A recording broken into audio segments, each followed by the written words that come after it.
Hello friends, આજે હું તમારી સાથે શેર કરીશ કાઠિયાવાડી શાકના પ્રીમિક્સની રેસિપી. આ એક મસાલો તમે બનાવી લેશો ને તો આ એક જ મસાલામાંથી તમે 50થી વધારે શાક સહેલાઈથી બનાવી શકશો. 2 ચમચી મસાલો ઉમેરવાથી શાકનો સ્વાદ બમણો થઈ જશે અને આમાંથી તમે ભરેલા ભીંડા, ભરેલા રીંગણા, ઊંધિયું બધું જ શાક સહેલાઈથી બનાવી શકશો. તો મસાલો બનાવવા માટે સૌ પહેલાં એક પેનમાં 2 ચમચી લવિંગ ઉમેરી દેશું, 3 થી 4 તજના ટુકડા ઉમેરી દેશું, 2 મોટી ચમચી જેટલા ધાણા ઉમેરી દેશું, થોડા સુકેલા મરચાં અને 1 ચમચી જેટલો મરી ઉમેરી દેશું. 2 ચમચી જેટલું આખું જીરું ઉમેરી બધી વસ્તુને શેકી લેશું. અહીં ધાણાનું પ્રમાણ થોડું વધારે રાખવાનું છે, જેથી કરીને શાકનો સ્વાદ ખૂબ જ સરસ આવશે.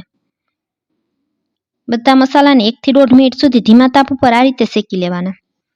મસાલામાં જે ભેજનું પ્રમાણ હોય તે દૂર થઈ જાય ત્યાં સુધી આપણે તેને શેકવાના છે. હવે તેને આપણે એક પ્લેટમાં કાઢી લેશું. ફરી પાછી એ જ પેનમાં આપણે 2 ચમચી જેટલા સિંગદાણા ઉમેરી દેશું, 2 ચમચી જેટલી દાળિયાની દાળ ઉમેરી દેશું, 2 ચમચી જેટલા સફેદ તલ ઉમેરી દેશું અને 2 ચમચી જેટલું સૂકા કોપરાનું છીણ એડ કરી અને બધી વસ્તુને શેકી લેશું.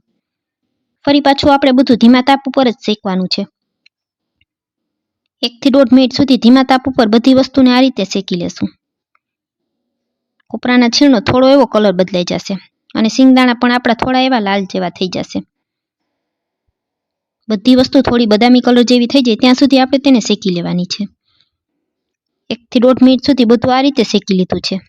હવે આપણે ગેસને બંધ કરી અને તેને પણ એક પ્લેટમાં કાઢી લેશું. ત્યારબાદ એ પેનમાં ફરી પાછું આપણે થોડું આદું ખમણીને ઉમેરી દેશું અને થોડી લસણની કળીને આ રીતે ઝીણી સમારીને ઉમેરી દેશું અને તેને પણ ધીમા તાપ ઉપર શેકી લેશું. આદુમાંથી જ્યાં સુધી બધો પાણીનો ભાગ બળી ન જાય ત્યાં સુધી આપણે તેને આ રીતે શેકતું રહેવાનું. આ રીતે આદુ અને લસણને પણ શેકીને જ ઉમેરવાના છે, જેથી કરીને આપણો શાકનો મસાલો 1 મહિના સુધી એવો ને એવો જ રહેશે. હવે તમે જોઈ શકશો આદુમાંથી બધો પાણીનો ભાગ બળી ગયો છે. તો આપણે તેને ગેસને બંધ કરી અને એક વાટકામાં કાઢી લેશું. હવે ફરી પાછું એ જ પેનમાં આપણે થોડા મીઠા લીમડાના પાન ઉમેરી દેશું અને તેને પણ શેકી લેશું. મીઠા લીમડાના પાનને મેં 1 દિવસ તડકે સૂકવી દીધા હતા. તમારી પાસે જો સૂકવવાનો સમય ન હોય તો તમે લીલા પાનને પણ આ રીતે તરત જ શેકી શકો છો.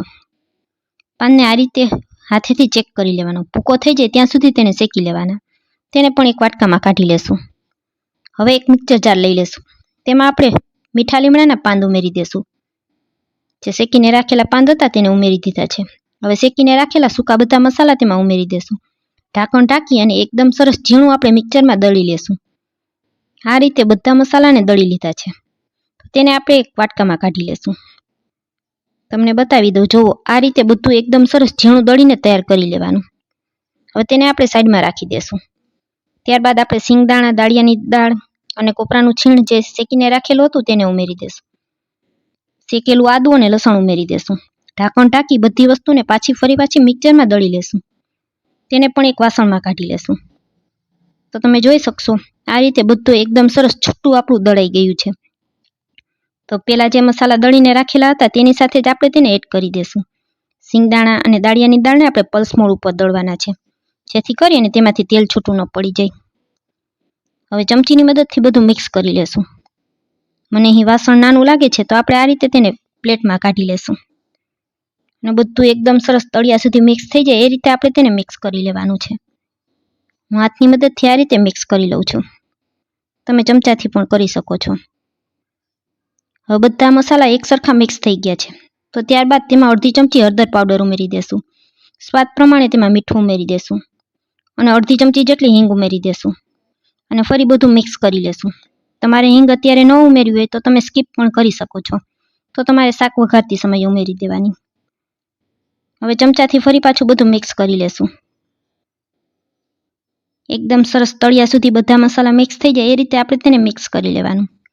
તો તમે જોઈ શકશો આપણું શાકનું પ્રીમિક્સ તૈયાર થઈ ગયું છે. હવે આપણે શાક વઘારતી સમયે કોઈ જ પણ વસ્તુ ઉમેરવાની જરૂર નથી. આમાં આપણે આદું, લસણ બધું જ ઉમેરી દીધું અને તમે જોઈ શકશો બધી વસ્તુ એકદમ સરસ દળાઈ ગઈ છે.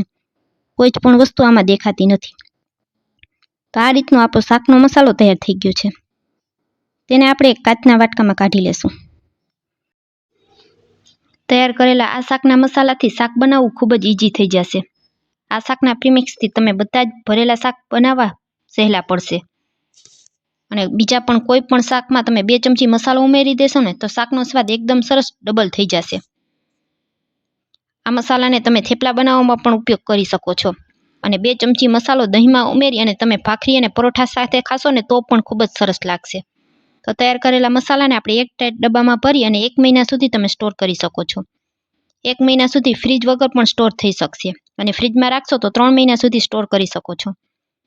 તો ફ્રેન્ડ્સ, મારો વિડીયો પૂરો જોયા પછી તમને સારો લાગે તો વિડીયોને એક લાઇક કરજો, ફ્રેન્ડ્સ અને ફેમિલી સાથે શેર કરજો અને મને સપોર્ટ કરવા બદલ મારી ચેનલને સબસ્ક્રાઈબ કરજો. અને તમને મારા શાકના પ્રીમિક્સની રેસિપી કેવી લાગી તે કોમેન્ટ કરીને જરૂરથી જણાવજો.